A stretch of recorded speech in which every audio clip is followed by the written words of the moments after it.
Okay, now I'm annoyed with my dating situation with the golfer. I know it ended amicably because I was the amicable, mature adult in that one.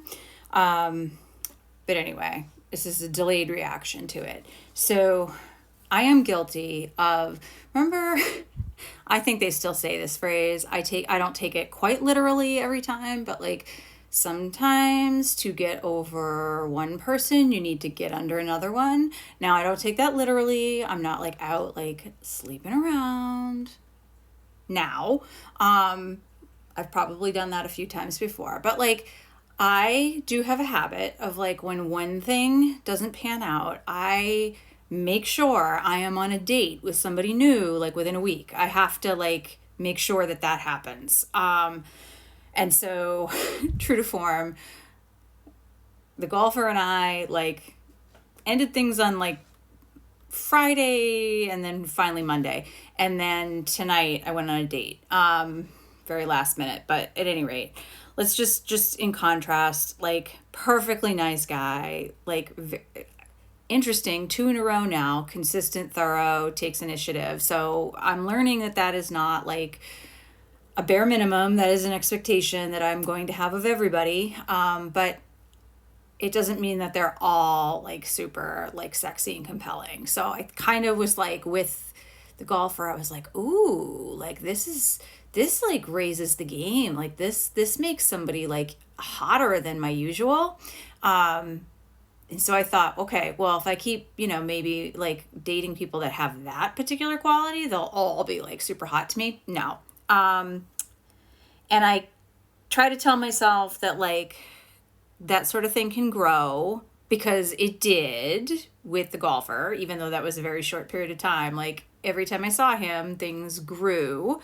Because I was getting to know him. So I was like, oh, okay. So I can do this again, but like I can't. I still have like these old habits and like old things I can't get out. Like if I don't feel that chemistry like initially, I'm just not going to, and I can't see like doing another date. And I feel really bad. And I'm also learning that like I think, and I am not like touting myself as this like great catch. Like I've got, I'm weird and I've got all my shit, but like I'm learning that I give good date. And I think it's because I am like literally trained to be able to have comfortable conversations with people, regardless of how uncomfortable I am, because I was in a leadership role for like 20 years. And so I've learned how to make everybody comfortable. I've interviewed like at least 1,000 people.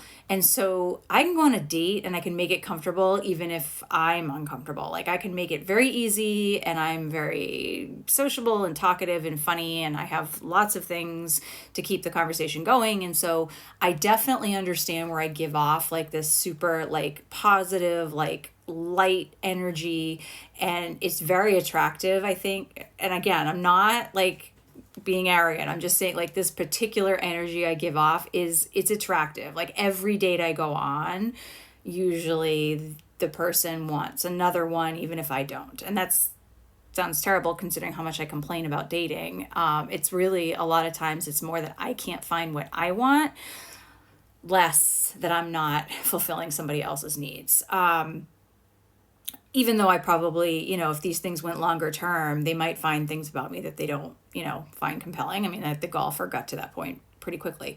But all right, so I'm rambling because I have so many different thoughts. But like this, I feel really bad. This guy was so nice that like I don't know how to like say no to any more of this conversation. Even though I was super open to it initially. So I like intentionally said something questionable, mildly offensive on purpose, just to like, I don't know, make this guy like think, oh, there's her dark side. She's like this awful kind of person. Like that's why she's single. So I'm hoping he'll think it's his idea that like I turn him off because of something I said that I would never normally say. But it was very calculated. So there you go. My corporate strategic thinker is in there too. Like I'm thinking 10 steps ahead of you.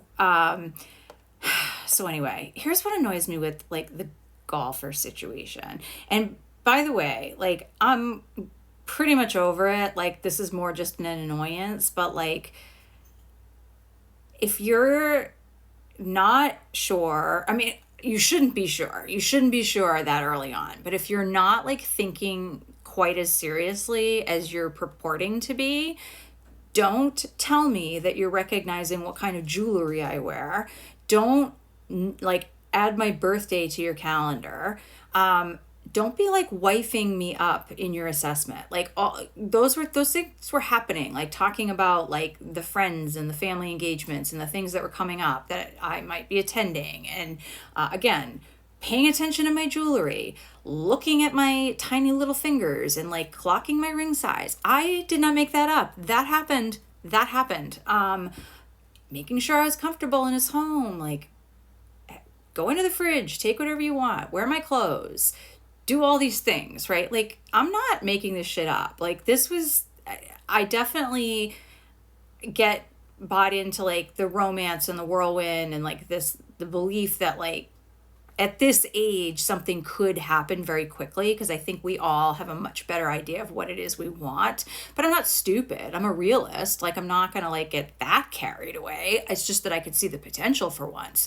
But like and I could see this person sitting at the dining room table. And so that's a weird measurement. But like tonight, this guy like can't sit at the dining room table. Like, it would take me a really long time to try to explain and buffer. And like, my family is way nicer and more accepting than me. But like, I think about like how many things do I have to like tell them ahead of time?